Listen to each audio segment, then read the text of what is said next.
Hey everyone, welcome to episode 90 of the Pickleball Effect podcast. I'm your host, Braydon. And I'm Kyle. Today's podcast is brought to you by Pickleball Central, where you'll find everything you need to play, improve, or stock up. From paddles and balls to shoes and bags, they've got one of the biggest selections in the game. They also back it up with a 30-day paddle trial, a price match guarantee, and a great rewards program. Use the link in the description to get up to 10% off most items. All purchases help to support the show too. So next time you need something, come to the podcast, use the link. It's a win-win, and you'll save some money and gear up for your next match. Crushed it that time. Yeah, I'm so good at reading. So weekly update, I attended MLP this week. I'll give some thoughts around that. You had some more just crazy life experiences that just keep happening to you. 3 out of 5 is mine this week. I'm going to talk about just 2 really short tips of how to finish the ball better when your opponents are in the midcourt, and then what to do when you get when someone hits a net cord on you and it just drops in front of the net. Happens quite a bit, and I see a lot of people do weird stuff with that. And then Kyle's Corner. A little bit about MLP. I toured the Lifetime facility. We'll talk about that. And then we're going to vote. We're going to discuss what we think the coolest shot of MLP was, because there was actually some really cool highlights from the MLP this weekend. So you got the Elise Jones one in there. I watched that one live. That was sweet. That was pretty sweet. And then Paddle, Babble, and Gear is loaded. So this will be a paddle heavy episode. We're going to talk first impressions on Boomstik, share release dates for that. J2NF Long handles are in. I got that. I have the numbers there. And then Ronbus Refoam is a new foam paddle. We have Thrive Project Fury. This is a Gen 3. Gen 3, a little late to the game, but it's pretty good. And then Parris Todd paddle from Franklin is going to come out August 15th. Just some first impressions there. And then Forwrd has their new the Ranger bag, which is a small style bag that I think they did a good job with. So I'll share that bag and kind of what it looks like. It came in, I want to say Thursday, and I left Thursday for Utah, so I just took it to Utah with me and messed with it all weekend. So going to weekly update, MLP. Yeah, so it was in Salt Lake City. We're about 4.5, 5 hours from that facility here, and I have family that lives there. I grew up in Syracuse, which is about 20 minutes from the facility that they played in, the Kaysville Pickler. So I went down, was going to do some stuff with my brother and then attend the event, and wanted to chat with some people there. But it was really fun. So you and I did this last year. And we did like the whole event. We did Thursday, Friday, Saturday. That was a lot. One day was plenty. Was but I got there early. I got there at 10 a.m. for the first match, and then it finished around 4. I don't want to say 5-ish. Okay. It was about when we left the place. So it's still a long day if you invest in the whole thing. But it's going pretty quick, and it's pretty easy to be there all day. Multiple days is a lot. Yeah, that was exhausting. It was exhausting. We weren't even playing, and I was exhausted. Yeah. So the one, just going the one day was a good experience. I haven't been to. I think the last pro event I went to was Dallas Worlds, which was October of last year, maybe November. I think November of last year. And so it's been a minute, and I love going to these things, dude. They are so fun. And MLP in particular, there's always a little more energy at moments, and it's fun that way. But they definitely updated it. They went bigger than they did last year. Like there was way more stands on both the grandstand and on the championship court. So there was moments where it would fill up, and sometimes it would be split between the 2 courts, but there was plenty of seating for everyone. Last year it was crammed. Yeah. People were, it's like standing room. Was it kind of the same setup, the 2 courts, and then that one court had like the VIP behind the... Yep. Okay. Yep, that's how they did it. And then the VIP section, I was fortunate enough to get some tickets and was hanging out there, and that was better this year too. Because if you remember last year, it was flat seating with regular chairs. If you were in the second or third row, it was really tough to see. So this year, the first row had normal folding chairs. The second row had high chairs. Okay. So you could see over those people really easily. And then they had high chairs behind those too. And so the VIP seating was nicer than they thought through. They're definitely going bigger, and there was a lot of people there. I was only there Saturday. I didn't see Friday, Thursday if it was packed. But like I got there at 10. But there was a bunch. I had to walk a ways. I probably got there, 15 minutes after the event started. Lots of cars were already stacked up. And then, so it was a bit of a walk to get in. And then as the day progressed, like there were so many seats. I think last year at like the seats would have been full by probably 11 a.m. with the number of people that were there, but it took till about noon, 1-ish for the place to fill up. But it did. It got full. The games were big. And they, you know how they've started doing the marquee matches? Yeah. I love that. The marquee match felt very different. So they do that thing where it's the last game of the match. It's they advertise it a little bit more than the others throughout the day and on their socials. And they do they dim the lights. They do the national anthem. Yep. They run the people in through the smoke and stuff. It kind of looks cheesy on film or like on TV. I always thought when they do these, but in person, it was actually really cool. fun. Okay. It was really cool. It made it feel like I was at an NBA game a little bit. And so in person, the marquee match, there was a little more energy. Okay. They wanted, I don't know. It was also the Black Diamonds. I got my Black Diamonds sweatshirt on. They hooked me up with some stuff, and that was like the hometown team. And so it was maybe that made it a bigger deal, but there was definitely a lot more energy, and that's when Elise got that sick point you're going to talk about later. But that was fun. I always enjoy doing that. And then a couple just paddle changes I noticed. So you had Jay DeVilliers with a carbon. Carbon, yeah. It looked like the carbon one. I'm pretty sure it's a Waves. And then Xiaomei with an Adidas. What'd you think of that? He must have got a fat paycheck. I don't know. I don't think they've announced a deal with Adidas yet, but he was playing in Adidas. So he was with 6-0 forever. For a long time. He was like their only, he was the major pro. Yeah. He was their first one. He was their major one.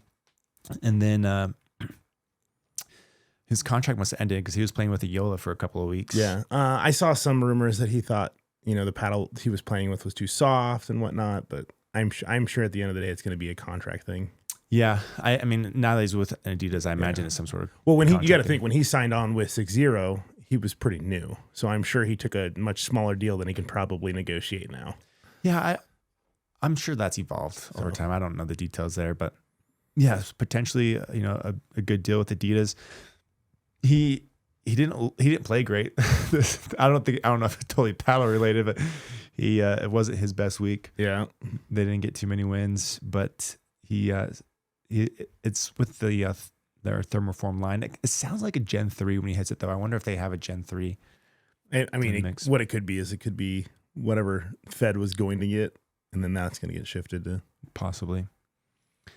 And then Vivian Davids, she's a carbon pro. She was playing with the 4. I saw that. It's I like to see the new shape being used at the pro level, because there's not a ton of people who use hybrids at the pro level. Not at all. You have like Will Howells, who has the Franklin C45. Yep. You have Viv with the carbon 4 now. Some people were using the Franklins before they released. Yeah, when it was the only shape. Shapes. Yeah. But yeah, so it's fun to see her using a hybrid. And that looked like the Waves paddle as well. Other than that, dude, I played a bunch early in the week, played a ton of games, ran numbers, did some drilling. And so I have thoughts on a lot of the new paddles that have come out that I'll share later. But anyways, that was MLP. That was fun. All right. Nice. Your stuff. Well, this week I only played twice. I played the Boomstik both times. And I played phenomenally on Wednesday and then absolutely terribly on Friday. Okay, so we'll talk about it. Must have just been me. We'll talk about a Boomstik section. All right, so if you follow my personal Instagram, I shared this week that I actually got in a pretty severe car accident in my Tesla. Tesla was totaled. No. Luckily, insurance paid out more than I even paid for it. So I was able to get another car. So now I have a blue Mustang Mach-E. I got another electric car. I don't even know what that is. Yeah, electric Mustang. It's an electric Mustang. The muscles fast car. It's as fast as the Tesla, but it's more like it's a hatchback. It doesn't look like a Mustang. Is it the same price range as the Tesla? Exact same price range. I just went with that because insurance was half the price, which was cool. Nice. So got a new car. I lived through a pretty sweet, my first real car accident. I like that you have a little blue car emoji in our notes. Yeah, because I got a blue. They wanted the big man upstairs wanted me to have a blue car, not a red car. It was the sign. All right, so crazy story. I show up to the Greenbelt. The Greenbelt is basically this path that runs along the Boise River for I don't even know how many miles. It's one of the coolest things in Boise. Yeah, it is. It's very cool. Like super nice trail right along the river, tons of trees, and it's got to run 30 miles. It's a long ways. So I've been doing my long runs on there because that is where the marathon's going to be. And I showed up Sunday morning at 5:30. Still dark outside, and I start my run. quarter mile in, I see it, just this like figure on the ground in the middle of the green belt, and 2 dogs just barking like crazy. So like middle of the trail. Yeah, middle of the, like smack dab But it's like in the middle of the cement trail. It's like an asphalt like a road, trail. yeah. I'd say it's not a dirt trail. 8 feet, probably 8 feet in width. Yeah. And there's just this body, and it's dark, and it's in the middle of the trail, and there's 2 dogs just barking like crazy, and I'm like, oh no. Like, I am that dude on the news where it's like runner finds a body. And the dogs come like rushing after me, and like they won't let me get close to this guy. Like, so they're protecting? Oh yeah, they're protecting this guy that's like slumped over on the ground. I love dogs. And they're not like big dogs, but I don't want to like kick them to try and get to the guy. And I'm like yelling at the dude. Like, I got as close as I could. I'm like, hey, are you okay? And like nothing, no response. Dude's not moving. He's got an e-bike next to him that looks like a couple $1,000 e-bike. So I'm like, it's not a homeless guy. Did it look like a crash? Was it on the ground? No, the kick stands up. And it's just standing there, and this dude's like in the road. So it didn't look like violent. No, it was very strange. Almost like you think maybe a heart attack or something. Yeah, like maybe he got off his bike and had a heart attack. So I call 911. The police get there first, and then the paramedics right after. This dude finally comes to. Like, I've been waiting for like 15 minutes, yelling at him and trying to see if he was breathing. And I'm talking to 911. I'm like, I can't tell. Did you ever get to him through the dogs? No, these dogs were like seriously guarding him. And then he sits up, like when me and the cop get there, and then the dogs calm down because he gets up. And so what he said, the cop starts talking to him, and he's like, "Hey man, are you okay?" He's like, "I was riding my bike and I felt ill." He's like, "And then I got off the bike, and now you guys are here." Whoa! I'm really glad that was the ending, though. Yeah. How horrible and terrifying would that have been. I thought I found a body. I was like, "Oh no." Yes. Wow. And then I was like, do I finish my run or do I? So then you just keep running afterwards. I did. I wouldn't finish my 12. I wouldn't finish my 12-mile run, but he ended up getting care from the paramedics and whatnot. And it sounds like he probably had some kind of medical, like he felt something coming on, got off the bike, and maybe had a seizure or maybe had like AFib or something and just passed out. You're a hero. So, and I wouldn't say I'm a hero, but how does it feel? I don't know how long that guy would have been laying there before somebody came to check on him, though. How does it feel to be a hero? Pretty good. Pretty good. Add that to your list of accomplishments. I should get a running shoe to send me free shoes for that, because that's what I need. Also, thanks for the recommendations. I went to Fleet Feet and got my feet all scanned. And they did all the stuff. Yeah, and I found out I've been running in shoes, that are half a size too small. Did you know you're supposed to run in shoes that are half a size bigger than what you normally wear? I did because I've done a scan. Oh, okay. Like I didn't know that. So yeah. They're like, oh yeah, you need to be running in bigger shoes. Can you tell the difference? Oh yeah. My toes don't like jam when I'm running. Yeah. So that went good, but so it ended up being a good story. Didn't find a body. Yeah, that's wild, dude. Yeah, 5:30 a.m., 12 miles. Yeah, that guy was. What was he? He was just going for a 5:30 a.m. He said he was taking his dogs out for like a stroll. This is the 5:30 a.m. walk. Some of us get up early, Braydon. Yeah, I guess I just can't comprehend that. Well, like, I don't know. I just love that the dogs were protecting him. Oh, I love dogs. They were solid too. Like they were not letting me get near their owner. I think I saw a picture of you. They were medium. Like they're little guys. They were medium dogs. Yeah, they were little guys. Don't oversell it. They probably weighed 25 pounds apiece. Yeah. I don't have any dogs though. Do you have any? That's a touchy subject. I lost my dogs in the divorce. Aww. But I've had dogs my whole life, mainly big dogs, Rottweilers. And we got when my little brother first got cancer, we got him a little Havanese dog at the very beginning, and that was the best thing we ever did. That dog and him were just together all the time. He was just at home alone a lot, just because people were working and he just can't do anything, and he just had his. Is that the dog that's at your parents' house now? Mm-hmm. Okay. Yeah, Jake the dog.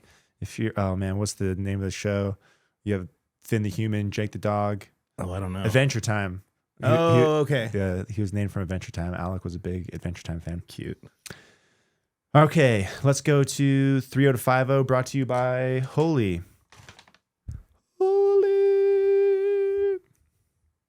I think that makes you want to check it out. It makes me want to edit like a light shining when you say that.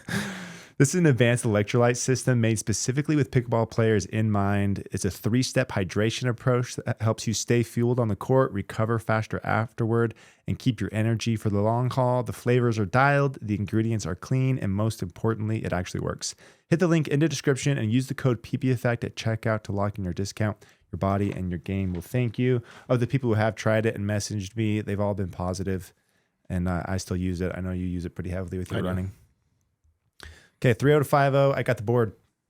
Oh, you did? Sweet. Board. Ooh. For those listening, I have a little clipboard with the pickleball court on it. So I'm going to draw this out. I'll do my best to explain it so you can visualize. For the listeners, every once in a while, we forget that people just listen and don't watch. And someone will comment, be like, yo, bro, people don't watch this. Please describe what they just listen. Yeah. And I'm like, oh, sorry. So we'll do my best to do both. Okay, so I got two things I'm going to talk about. The first one is just placement to when you're finishing a point. So if you're standing on the right side or the left side, you're at the kitchen, your opponents are, say they pop one up just a little bit where it's not like an overhead, but it's up high.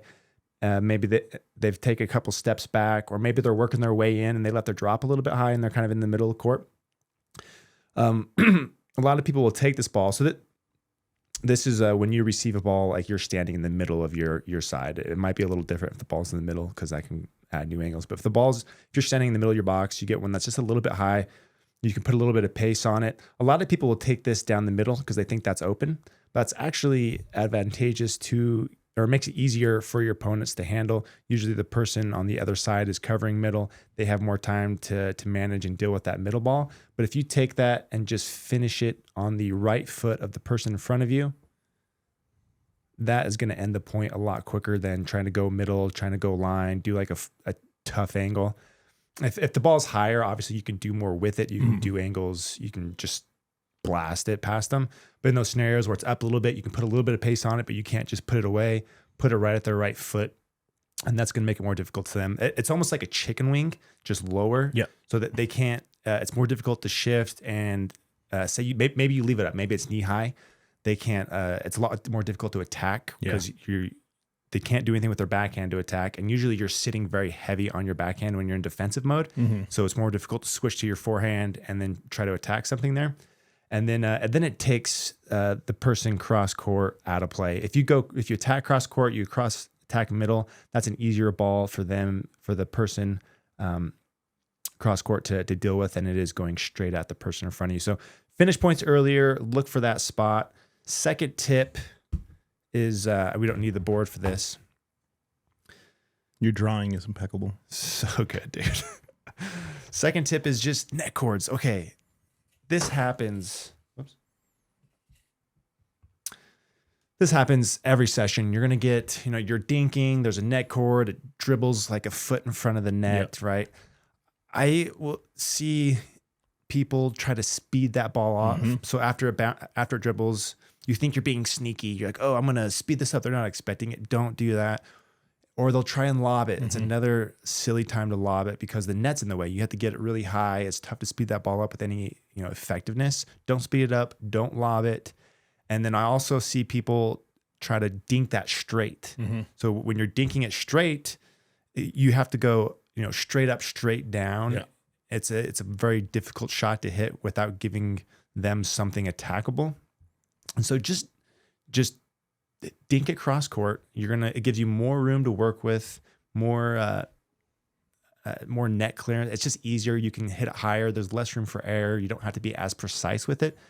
So just don't try to do anything with it. Just extend the point, dink it cross court. You're going to hit that ball, 99 out of 100 times. If you do any of those other three attempts that I see people do way more frequently than they should, it's going to get you into trouble. So just keep it simple, dink it cross court off those guys. Those are my two basic tips. I like it. I'm the master of freaking out and just going for that lob. You would. I can't say I've seen him do that, but I wouldn't put it past Kyle. Okay, Kyle's Corner, brought to you by Slice. All right, Slice. This is a weighted end cap that I use and recommend all the time. It's an easy way to fine-tune your paddle's performance to help improve balance, add power, and make your paddle easier to maneuver all in one simple add-on, and it's made right here in the USA. Use the code PBEffect to save and check them out using the link in the description. You can get a Slice cap for any paddle. They will make it to the size. They'll customize it to you. You just tell them, they make it, and they work great. Love it. All right. MLP Salt Lake City was the last regular season. Our next MLP is going to be the playoffs at the Barnes Tennis Center in San Diego in August. Well, in this month. Was it middle of this month? So we have the standings. You got the Shock in the first, then the Flash, then the Fives. Those are the top three? Those are the top three, which, I mean, I feel like those are three teams we would have guessed would have been up there. Yeah, but the Shock pulled ahead of the Flash. Yep. That was a shift. That was a change. They are very close in the points. And then it gets drastically different as you go down that list with the points. Momentum-wise, I think it's all in the Shock's hands. They're looking really good right now. Hayden's playing the best pickleball he's ever played. I think it's theirs to lose. And this match in San Diego, if you guys do want to tune in, this is part one. Yes, of the playoffs. So they'll do the first 2 rounds, I believe. So 10 teams go in. Yep. And then they're going to leave with just 4. So they'll go do the semifinals in New York. Yeah. And I believe that's I think it's back to back. It is basically, it is basically back to back. I looked at the schedule this morning. It's basically back to back. So that's exciting. We'll watch that. MLP Salt Lake had some insane shots. I'm gonna see which one is your favorite out of these 3 that I picked. I'm sure you saw all 3 of them. So you have Elise Jones with an absolute amazing diving ATP where she hits the ground and just perfectly places it. Yeah, in true Elise fashion. If you know who Elise is, you know that she's basically famous. She's for falling, branded herself as the diver. Yep. She will lay out for stuff. Everything. And she attributes it to her volleyball history, and she rolls it out. She's explained it on a bunch of different places, her technique, but no one's adopted it. It's just Elise that does it. It's just her. And it's funny. Somebody was like, we should probably study her skin. Because she always looks fine too. Yeah, she's she not doesn't like have any pads cut on. up and bleeding or anything. Yeah, courts are rough. They're super rough. Like I wouldn't want to dive on it. Maybe we should make knee pads for pickleball. So she had the diving ATP. Then you had Jay with his insane ATP. I don't know. Did you see his ATP? No. You'll have to go back and watch that. I did see Jay try to friggin' body bag people. I instantly and you were sitting there because I booed him. No, I saw you. You were like right under like the PBTV live, and when Jay did that, I'm like, "Ooh, Braydon's probably mad." I booed him because he went. That was hard. Yeah, it was super hard. And Ignatowicz did it a bunch. Yeah, and I was booing him too. I was like, "Come on, guys!" And he was like smiling and laughing. I'm like, "No." They knew you were in the audience. Get that out of here. They knew you were in the audience. But no, he hit an insane ATP that was like Sports Center worthy. You'll have to go back and watch that. Okay. And then the third shot that you're gonna love because it's your boy. Max Freeman hit that drop volley, and thanks to Fed's tungsten tape on the end of his paddle, he was able to run all the way up to that drop volley and still poke it in. Added foot speed, it added everything. speed. It gave him that like momentum forward he needed. That was such a cool shot. Yeah, he ran a long ways, barely got to the ball, whips it around somehow, keeps in play, curves in. And Freeman was just like, "Well done." Yeah, like you can have it. Say that. All right, what was your favorite out of those 3? So the Fed one was right in front of my face. Okay. I was sitting right there. I watched him do it. That was really exciting. But the Elise one, I think, takes the cake because it was that big marquee match and there was drama because she hits it and then it was challenged. Yep.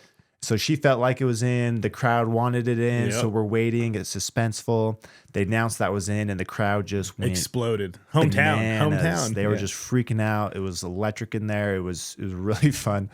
And anyways, that just added to the moment of that point. So I'm going to give that one to Elise. Okay. People viewing that watched it, let us know what your favorite shot of the matches were. And then finally, I got around to taking a tour of the new Lifetime facility. Wait, you didn't say which one was your fave? My favorite? You can't just ask me and not get your own opinion. I don't know what my favorite. My favorite, honestly, athletically, was probably Fed's. Just because that was he was behind the baseline. And that was a really good, it wasn't like a easy drop volley to get to. That was a really good drop volley. And just the athleticism it took to not only get there at that speed, but then have the touch to put a ball in when you're running at an absolute full sprint. Mm-hmm. Athletically was ridiculous. That was impressive. Thank you for being honest. So for being honest, what? It always makes me laugh at people like, well, honestly, and then they go into their thing. Oh. I'm like, well, so you're normally dishonest? I'm normally dishonest. Can't trust me. All right, so that was my favorite shot. All right, last. I got a tour of the Lifetime facility. We got a Lifetime facility, and I hadn't got around to checking it out. Courts are very nice. You can feel the cushion, extremely clean. The lighting's well done.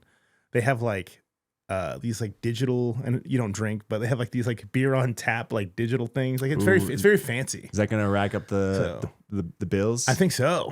Like I think so. It's very country club-esque. Like I'd never been in a Lifetime, and they said this is the first of its type where they're like retrofitting a place into a Lifetime. They usually just build Lifetimes, which I found out they're going to be building multiple more in the area. Yes. Do you think this area can support that? That's what my question is. Like, have we seen? Well, the thing with Lifetime though is it's not just pickleball, so it's going to be supported by other stuff. You know, like pools. But it's and gyms also and very premium. I think it's going to be like $300 a month. Yeah. But I mean, you are paying. Cause I had to do that math because, like, you know, pickleball memberships. You know what, $130 plus. Like, if you go to a CrossFit gym or something, that's $150, $160 a month. Like.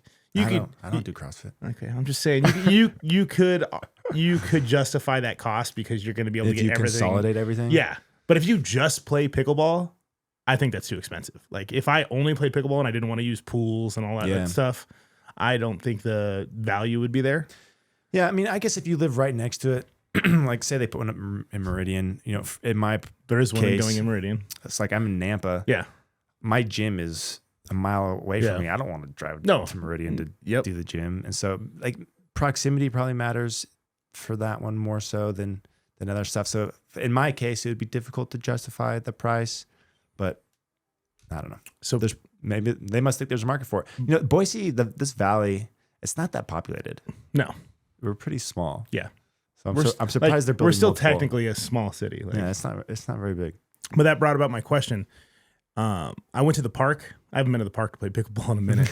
And there wasn't like as many new players as I thought I would see because I haven't been to the park in a while. Like, have we reached, like, we're still growing, but has that explosive growth stopped? Like, will we be able to support all these facilities?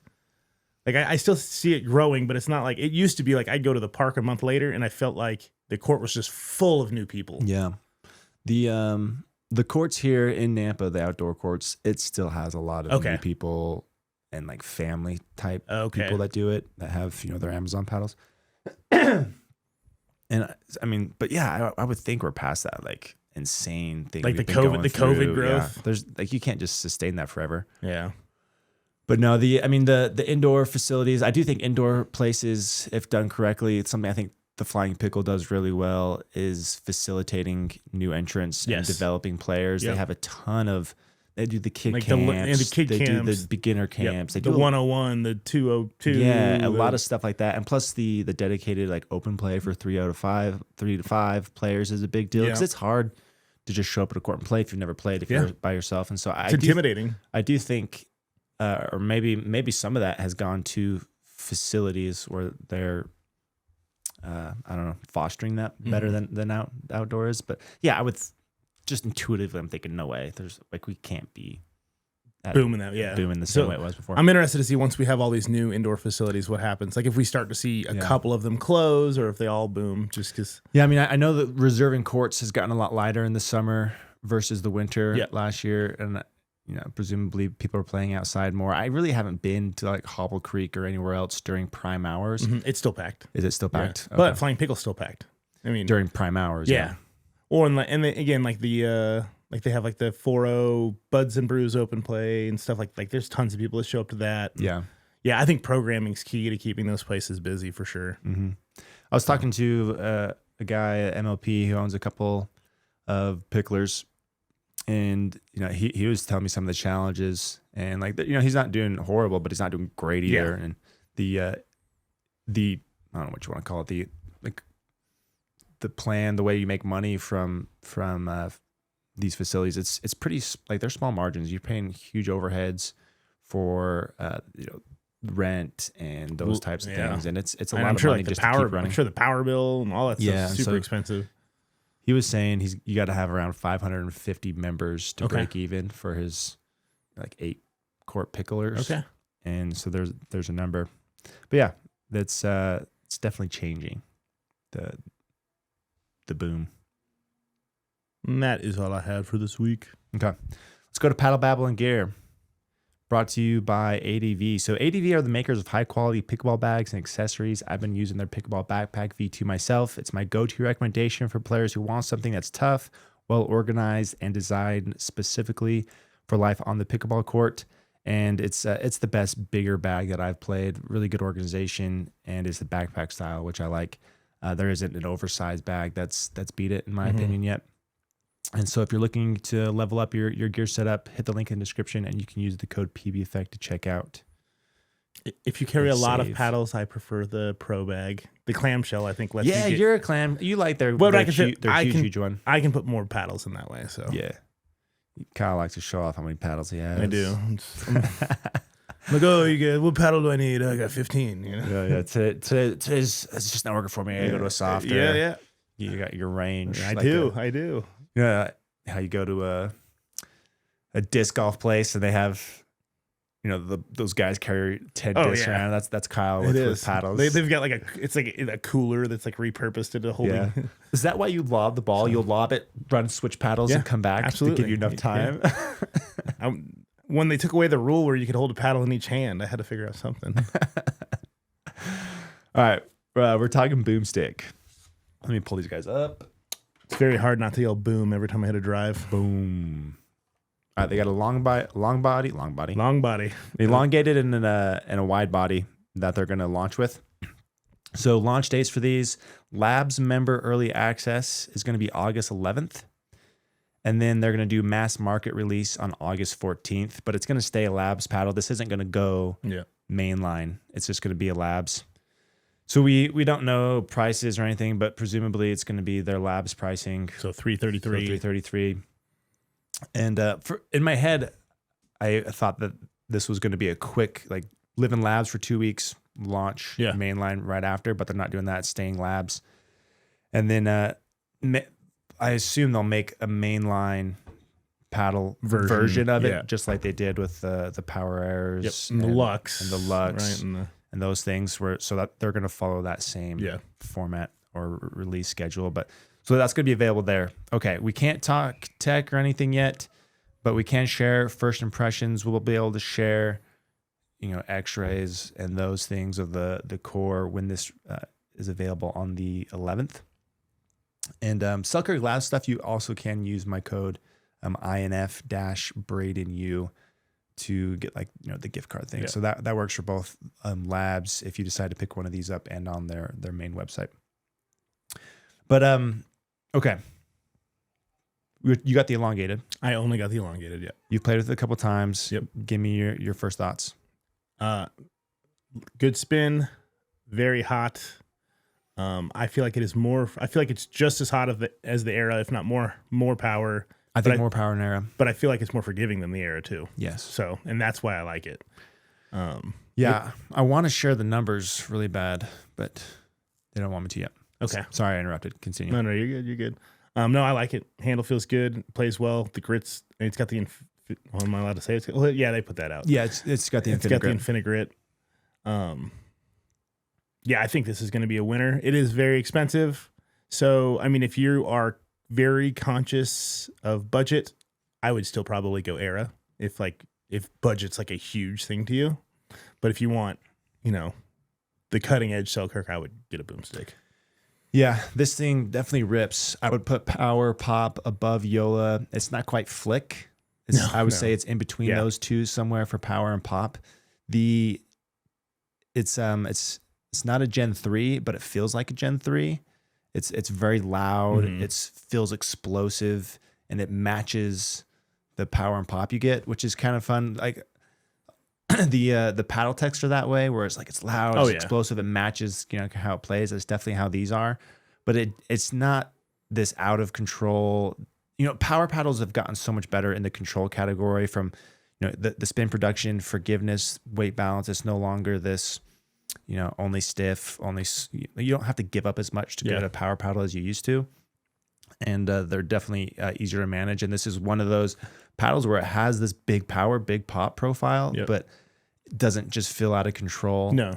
And it feels manageable if you have some skill and can do that. But I would say a year ago, you'd have to be 4.5 plus to really manage a big power paddle. Now, you could be a 4.0 and I think still manage it pretty well. Yeah. Without it, you're gaining more offensively than you're losing control wise. I think this will also, if you don't if you are a weaker player that wants to not have to swing as hard to gain the same amount of power. Why are you looking at me when you say that? Your arms, you call me weak, Kyle? Your arms are a little small, but I can say that about anything you say. You're just talking to me. I do think if you want something that you can generate the same amount of power as somebody with a lighter swing, this could be good for you too, because it is. I know we can't talk about all the tech in it, but it's pretty forgiving. But yeah, the weighting system they have here is pretty interesting, and I really love the effects of it to the wide body. I mean, it works on the elongated, but I don't think it works quite as well as it does on the wide body. I think the wide body out of the box is just phenomenal. But let me play these sounds. I got like some sound bites. Because just to give you an idea of where that sits. So this first one I'm going to play is the Yola Scorpius 16 millimeter.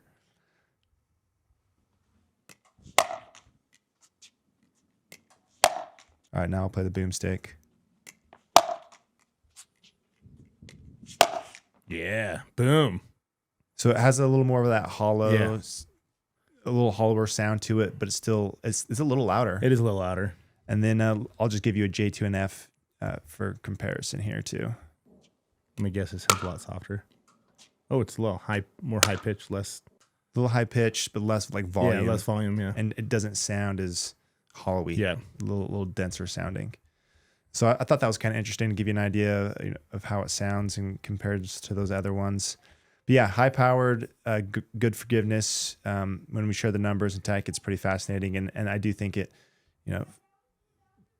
the whole paddle category is getting filled out. We're seeing a lot of problems being solved in the power category that have been existing for a long time that these are now solving, and other paddles have also been contributing to. But more to come on these. But yeah, they're loud. They're a little hollow Gen 3 sounding. The power and pop is big. Boom. And then they have the Infinigrit. And from my Infinigrit, testing in the past, the spin at the very beginning isn't quite as high as raw carbon, but it's still up there. Yeah. But I am convinced that Infinigrit does last longer after being there, seeing the test they do with raw carbon versus the Infinigrit is pretty compelling. And they literally take a sand grinder to it. Okay. And like their claims that it lasts 3 times longer, at least through the test they do, is legit. I did that one spin test, a while ago on the 007s, and I had found that the spin is at least just as good or just as durable as raw carbon. But I learned after the fact that I hadn't been cleaning it, and they said that that's a big factor to just get the ball dust out of it. Get the ball dust out of it to maintain the higher levels of spin. And so presumably if I'd cleaned it, the numbers would have been even better. The Boomstik comes with like a card that tells you how to clean it too. Yeah. And so I do think Infinigrit is the real deal, and just the fact that they can get their designs they want while having just as good, if not better, spin longevity than everyone else goes a long ways. Because then you don't get the straight black face, and they've always had great designs and make things look nice. And so I think that's why they've avoided raw carbon fiber in the past. They've opted to always have the aesthetics. They have the aesthetics over spin, but now they have both performance plus looks. And you can see it's a departure from past stuff. They have an edge guard. There's no hole in the throat. This is a performance paddle. No gimmicks. It's just it's meant to perform, and it's a little departure from some of their past stuff, I feel like. All right, let's talk J2NF paddles. So I got a box of these. Jeez. So they're launching their NF in 3 new shapes. You can go pre-order the long handle of the J2NF now. And then they're going to be launching with a J3NF, which is a standard shape long handled. And then they'll be launching with a J7NF, which is an elongated long handled. The J7 is it's a little bit longer than 16.5 and shorter than 7.5. Not a big departure from your standard elongated shape, but it is a little bit longer and a little bit skinnier. And you can tell that just by looking at it, it looks a little different than your typical elongated shape. and that's because it's a little skinnier and just a touch longer. And then this is 16x8. This is the J3. But let me throw numbers out there of these, and then let's compare the new long handle to the short handle, because I have numbers for those, and they did a really good job of maintaining of what the numbers and the profile of the original versus the elongated handle, because that's not easy to do. So just numbers across the board for all three of these paddles. I'll start with the J3. This is the standard. So at 8 ounces, 110 swing weight, only a twist weight of 6.7. I double checked that several times and looked at other paddles, make sure that the numbers were coming in correctly, and they were. For some reason, it was only 6.7 for a wide body 16 or for like standard wide body shape 16 millimeter like this, especially with this square of a head. I would have expected that to be closer to 7, but it was only 6.7 for some reason, which is the same twist weight as the original J2 shape. Okay. So a little surprised there. I haven't hit these yet. I just have numbers. I've hit the J7. That's it. Okay. But I have heard other people say that they're really digging. They're really jigging the J3. Yeah. And then the J7, the elongated, has a very low swing weight of 116 for the elongated shape, but also a lower twist weight of 5.9. However, I think you could bump that twist weight up with some modifications while keeping that swing weight in check, because it is on the lower side. But that was kind of surprising to see that super low, especially with it being a little bit longer than 16.5. And then you have the LH. So let's compare the LH to the SH numbers. So these, let's set J3 and J7 down. Okay. Handle length on the J2NF SH. I'm just going to abbreviate for short handle, LH for long handle. So the SH, they advertise as 5.5, but it plays more like a 5.25. And those who, like the one criticism people give of this original SH shape is just the handle length. Some people just wish they had a longer handle. And so that's why they made the LH. But looking at numbers, both of these weigh 8 ounces. Swing weight of the SH is 110, 109 on the LH, so about the same. Twist weight is 6.67 on the SH and 6.6 on the LH. Very close there, though a slight edge to the SH. And then balance point was 1 millimeter shorter on the long handle at 235 versus 236 on the short handle. So the reason why this is significant, do you mind just kind of holding those open, holding up, and like comparing the handles in the video so people can see that while I talk about this? But when you look at or past paddles, I've looked at numbers for that have this same deal where it's a long handle and a short handle on the exact same model. Mm-hmm. Typically, the long handle is going to have a higher swing weight and a lower twist weight, so you lose maneuverability, and then you lose forgiveness typically when you go with a longer handle like this. For example, you have the Vatic Pro Saga V7 SH, which has a swing weight of 120, twist weight of 6.62, and then their long handle version goes up 5 points on their swing weight at 125, and then the twist weight drops to 6.5, so a 0.12 drop versus the 0.7 drop that we saw here. Yeah. But the fact that they were able to keep the swing weights and twist weights so close while extending the handle is a big deal.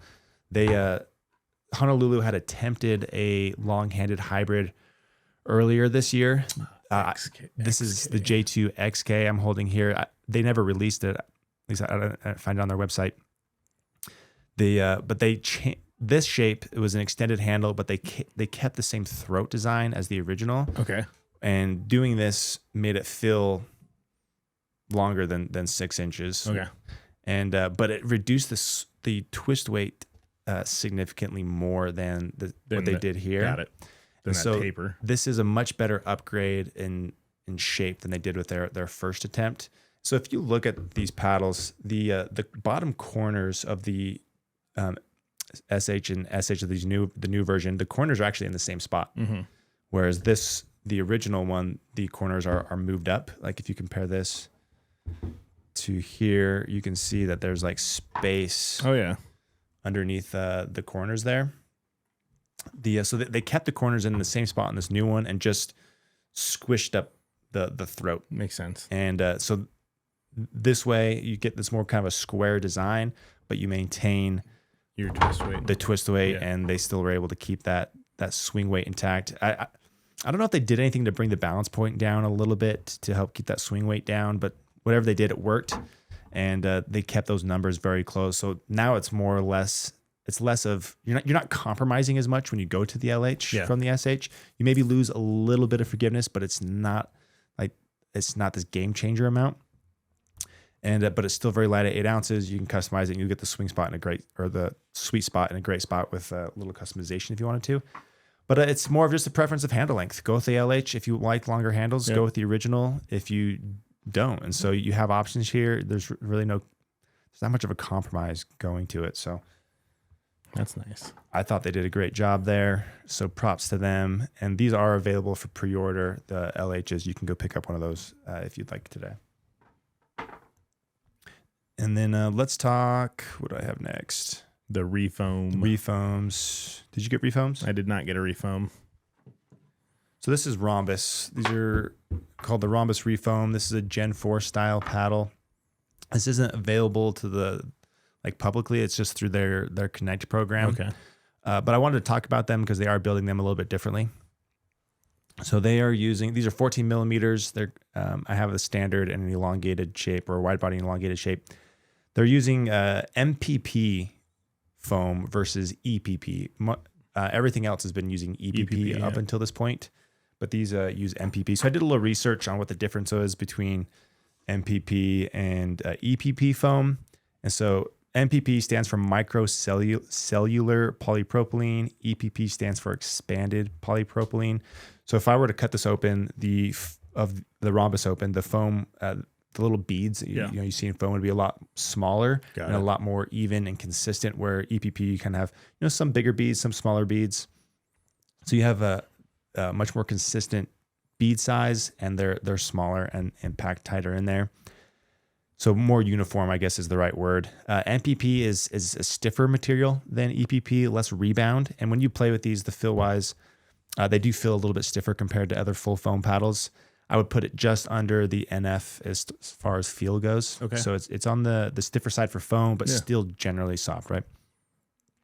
And then as far as weight, EPP is a little bit denser, not quite as lightweight as EPP. However, the numbers on these are extremely light. Maybe it's because they're 14 millimeters, but it's the elongated version, not the one I'm holding here, but the elongated is 7.66 ounces, 113 swing weight, which is just crazy light for an elongated, 6.2 twist weight, which is really strong. So considering this is a 14 millimeter and has this low of a swing weight at 113, having a 6.2 twist weight is really solid. However, playing with these, you could feel it twist in your hands a bit more than a lot of these other 16 millimeter foams we've been hitting with.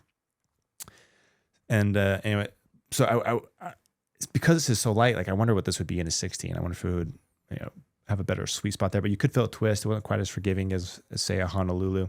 So is it a solid foam core? Yeah. So it's a solid foam core, but they have these like little boxes on the sides. I'll put up an X-ray of it because it's hard to explain otherwise. But it's, how they do their little lattice thing with their Ronbus, how they cover the whole core and basically a carbon fiber lattice. They have like mini versions of those on the sides. In my head, I'm like, okay, maybe if those are heavier, you can add some perimeter weighting there. But I don't understand what that does for the paddle at this moment. I think it's just interesting that they're using a different foam type, and we can get an idea of how different foams play. But I did run power and pop on these. So for the elongated, my power, let me pull up here. Sorry, just a sec. Ronbus. There it is. So power was 27th percentile, so on the lower side. Pop was 46, and that matched my play impressions. I was actually a little surprised to see the power this low, but I did think the power was lower. And so it's not like a ripple at all. No. Okay. No. So I might actually like it. Hey, Ronbus, send me one. But anyways, something a little different. Definitely more on the control side. Maybe control pushing all court because you have a little more pop there. Mm-hmm. But it definitely does not. Like I played that side by side, the Boomstik and the what was the other one I was hitting? The Project Fury from Thrive. Yeah, and it did not feel near as powerful. Got as it. But yeah, so a little more control oriented, but not quite diadem control oriented. So, and that's retailing for $180. You only can get that through their Connect program. Okay. And I believe they're sold out when I looked at it this morning, but just something interesting, a little different there. Next paddle, Thrive Project Fury. You got one of these. I did. It's a very cool looking paddle. So their Thrive Azul got pretty popular. They did their Smoke, which wasn't a bad paddle, but I wasn't crazy about it. Then this is their next release. They're calling the Project 30. It's a Gen 3 style paddle. But one thing I want to call out for Thrive that I just love and I wish more brands would do. The stats. I thought more brands would do this, yeah, but it must be a pain in the butt to do because they're still the only ones that do it. But when you buy your paddle, it comes with a card that has the stats, has swing weight, twist weight, so you know exactly what paddle you're getting. And when you buy their paddle, you can select what swing weight you want, which is a big deal because paddles have a range, right? It's usually 4 points or so on swing weight. And so you may buy one paddle today, buy a backup a month from now, and they're not going to be the exact same paddle because the weight's just a little bit different. Yep. And I love that you can just buy the exact swing weight you want. So that's something they do that I've always appreciated and wanted to call out. Project Fury, you hit this. This is a Gen 3 style paddle. I'll put up the X-ray. I didn't know. I was just expecting a normal Gen 3, but actually the internals are nearly identical to a Yola. Yep. So you have the diving board structure with, and it has stuff down there too. Yeah, with the TFP, and then they advertise this as being a having some internal weighting. Mm-hmm. They don't say where. And when you look at the X-ray, there's a big bright spot right above the TFP spot, the weight in the throat or the foam in the throat. So there might be some weights here and there. It's like right here, and it's an odd spot to put weight. If first of all, it's on the inside of the paddle, not in the throat. This might bring down the balance point a little bit, but that's not going to do hardly anything for twist weight. You think you'd want it closer to the outside? Yeah, you want it even if you just put it on the outside, but in that same throat area, that's going to do more for improving the stability than having it on the inside like that. And so it seems like an odd place to put weight. I don't really know if the weight's even doing anything, but the paddle. It's a hybrid. They say it's 15.5 millimeters, so essentially 16. It just felt like a classic Gen 3, very Yola, like where it was the power and pop was there, just that big hollow sound, and stats on this was 80% power, 74% pop, weight 8 ounces, 112 swing weight, 6.5 twist weight. So good numbers. Like it's on the little bit lighter side for a hybrid. The twist weight is a little bit on the lighter side for a hybrid too, which shows that the internal weighting didn't really boost that. Yeah. But like it plays solid. I'm just like it's a Gen 3 though, and so I'm just not as interested in these anymore. You think Gen 3's dead? Yes. Oh, okay. I think Gen 3. If you're coming out with a Gen 3 now, is a tough sell. I would rather go spend $200 on a foam paddle that I know is gonna be more durable, has a better track record there. The thing that gets me the most about Gen 3s is I buy this today. It's going to be a different paddle 2 weeks from now. There's a break-in period, and then 1 month from now, it just continually changes as you break it in, and then it'll get to a point where it'll stay for a while, maybe a couple months, and then until eventually breaks down. The Gen 3s just don't have a great history. I don't know if it doesn't look like they did anything in particular to improve the longevity of it, like a 11.624 or Selkirk era did for the durability wise. And so that's a question mark. And in my head, I'm just like, though it plays great, it's a hybrid. Maybe you love the Yola Gen 3s or the Pro 4s and you want a hybrid. Easy buy. This is the best translation 100% from that series to a hybrid. The Franklin has a hybrid that's a Gen 3, but it doesn't play like a Yola. Yeah. This plays like a Yola. And anyways, but it's only $180, so you're saving $100 over Yola if you love the way the Yola Pro 4 plays. This is just an easy transition. if that's what you want to do. I know you hit and you played this. What did you think? I liked it. Played good. Played like a Yola, but in a hybrid shape. I thought it was good on the flicks. Had good grit. I also am very gritty. I think. I've said this since foam started. I just think I think foam is the future right now. So I do think it was a little late. I think if this would have came out at the same time as the Yolas, or even like 6 months later. Yeah, I think you would have crushed. I think you would have had an argument to get this over a Yola, especially if you want that. If you just release this before foam. Yeah, that's true. Just before foam. Well, you can't say before foam because we had like the 008, but like before foam blew up. But before the surge. Before the surge. Yeah, absolutely. So if you, but I think a lot of people like March or something this year, crushes. A lot of people right now that are our audience or enthusiasts about paddles, they're all looking to what's next. Right. So being a Gen 3 right now is not going to be, that's going to go lower on their list because everybody's like, what's new? And foam's new right now. And it's lower on my list too. So, but no knock to how it plays. It plays great, good numbers. Just not as excited about that tech right now. All right, next is a paddle that's kind of a similar scenario. Yeah. We have the Parris Todd from Franklin. I think she just wanted a little more pop, and that's why she went with that, with the smaller core. Yeah, so Franklin is going to be releasing a C45 Parris Todd paddle. That's the one here in purple. They'll also be releasing it in like a bubblegum one. I gave you the bubblegum one. And it's a it's a square head, but it's like the same handle length and length as the hybrid paddle. It's just squared out. And then the core is 13.25 millimeters instead of 14 like their hybrid is. And it's the numbers, the stock weight, the swing weight, everything is just very, very low. Very similar to the Franklin or to the hybrid. And so this is essentially the hybrid with just a touch more pop. Yep. And I honestly think it's probably just what Parris wanted. She probably just wanted a little more pop. Yeah, a little more pop, and then I do like the idea of squaring it out. I think square performs better than your typical arrow head shape. So I like that. I would probably go buy the Parris Todd over the hybrid, just because the head shape, you're gonna get a little more stability. When you add weight to those corners, it's gonna do more for it than it does for the arrow. It gave me Scorpius 14 vibes. Yeah. Okay. Yeah. You can see I dumped a bunch of weight on this. Yeah. This release is August 14th. I don't know if the price will be any different, but they look beautiful. But yeah, just kind of similar thoughts as the other one. And okay, last thing here, Forwrd Ranger bag. Yeah.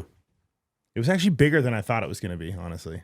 Oh, you've been messing with yours a little bit too? Oh, I got the same color. Oh, we're twins. The green looks great. The green does look good. Yeah. So they launched this with several color options, which is nice. It's not just one black. But yeah, this is so Forwrd. They make the Court Caddy. They just high-end pickleball bags. Yep. This retails for $165. It's a smaller bag. It's definitely smaller than the Court Caddy. Yes. There's not as much space, but it's still designed very well. And I don't think there's another. The small bag space doesn't have any high-quality bags yet. This is the first high-end bag in that small space. And it's just not only like there's a lot of carryovers from the Court Caddy. Yep. You have the rougher bottom. It's a backpack. It's a little smaller, but it still stands on its own, which is nice. The material on the outside is the same, very, very high quality there. At least I think it's the same as the new Court Caddies. They have the fence hooks on the what you call these, the straps, which I love.